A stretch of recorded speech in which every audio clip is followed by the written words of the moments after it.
So Antonia has answered this question for you quite well, but I wanted to add to that and actually make a video about it. So thank you for the question. It's actually common knowledge that adoptees suffer from CPTSD. We're overrepresented in ADHD communities.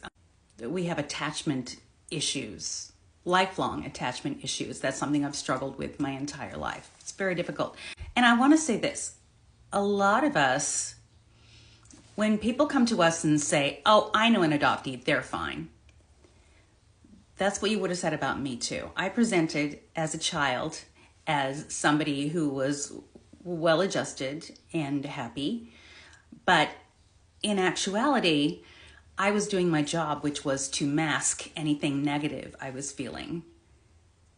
Because as adoptees, we are aware that we are there to do a job, to replace the child that they could not have naturally, and that there are expectations for us to be the way that the agency told them we would be, because they think that we're malleable little gummy bears, which we're not. We're actually born with a personality.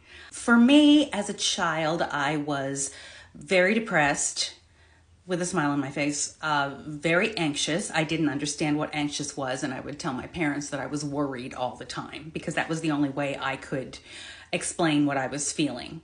That pit inside of my stomach that could only be filled by overeating, frankly.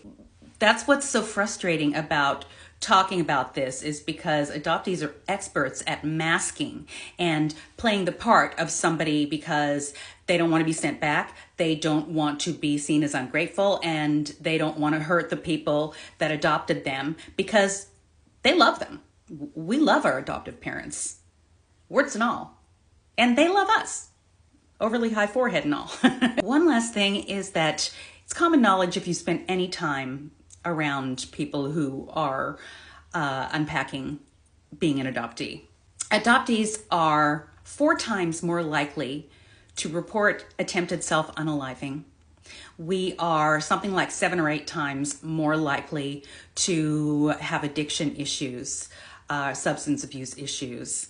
Here's my favorite, and it may sound like a correlation causation fallacy, but it tracks for me.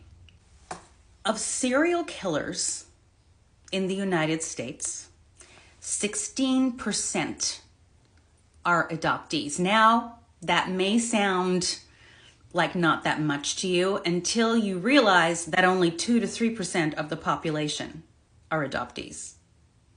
So of 100% of serial killers, 16% are adopted, and 100% of people living in the country, 2 to 3% are adopted. That speaks to me. Another one is, and I've heard this a lot, and there is some data to prove it, but it's, I do a lot of boots on the ground research about this, which is what I do. And I believe that it is true, but some sources say that 100% of female serial killers known to the FBI are women. 100%. Granted, most serial killers aren't women. The ones that are, adopted. Yeah, it's not a correlation causation. I mean, maybe it is, but it's not for nothing. It seems really significant to me. And I think facts like that are things that should be pointed out so that people shut up when they keep telling us that we're not grateful and we need to stop complaining. The truth is in your genes.